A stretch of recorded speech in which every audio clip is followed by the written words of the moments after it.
I have tried over the years to become the kind of actor who is really aware of the frame and aware of like, how can I best serve the editor, the cinematographer. Like, I want to be like the person who's making everybody else's life a little bit easier.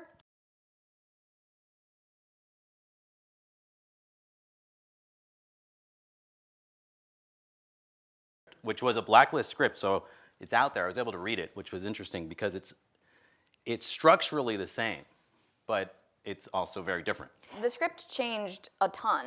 Like, Ian's very prolific, so actually I realized early on when I would give, because I was attached as an actor for about 2 years before this all happened, and I was like giving notes through producers and stuff, and there were times where I was like, oh, I didn't mean like throw out that whole scene, like that scene was working great. Like, I kind of had to recalibrate, because usually it's hard to get any movement on a script, and Ian was like jumping yeah, in. it's like and I remember like hearing that about Cole Porter, that if you were like, I don't know if that bridge totally works, he'd be like, I'll just write a new song, and you're like, whoa, whoa, whoa, whoa, whoa, whoa. I'll write a whole new musical. Yeah.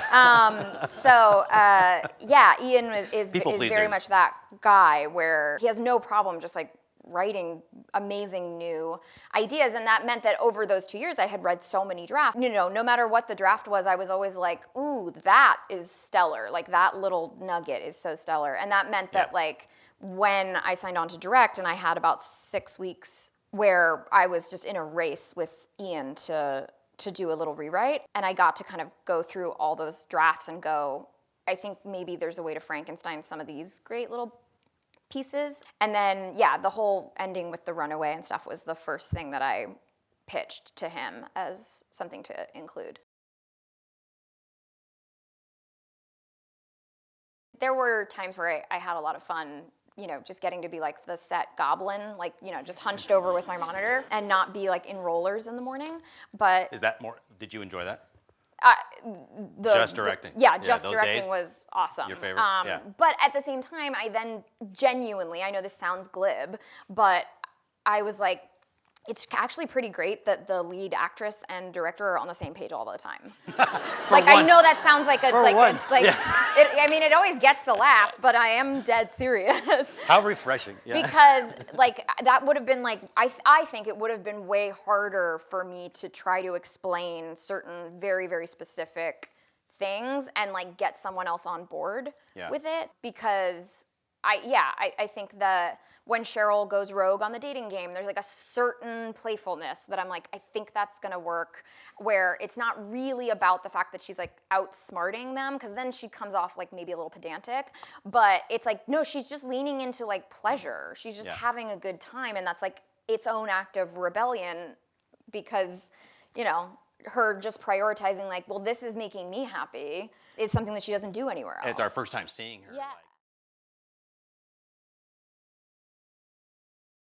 What we know about Rodney is kind of confusing and contradictory. Like, there were many different doctors who diagnosed him with different and conflicting mental disorders. So, you know, it's kind of dealer's choice in a sense. And if I was pressed, I would say my best guess is Rodney was just an honest-to-God psychopath accident of birth. And that's just not very interesting. Right. And we're not that likely to ever really encounter a psychopath, but we are really likely to encounter people who are asleep to themselves and so unwilling to hold their own pain that they will enact it on others and feel completely justified in that. That was more the place we were starting from, was a kind of cluster B, but not psychopathy sort of personality.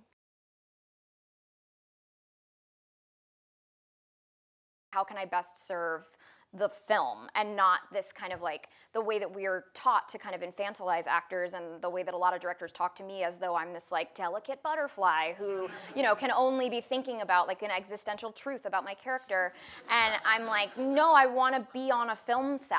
You know, there's a reason I'm not doing this in a black box theater. I want to be really good at being on a film set. There were certain people where it was like, oh, okay, I need to kind of adjust for, you know, the best way to protect their process. And the title Woman of the Hour, we decided on the weekend before TIFF or the TIFF announcement or something, because it was like, okay, well, I never liked the title The Dating Game, but I was like told, no, we're calling it The Dating Game, and then they realized they couldn't clear it.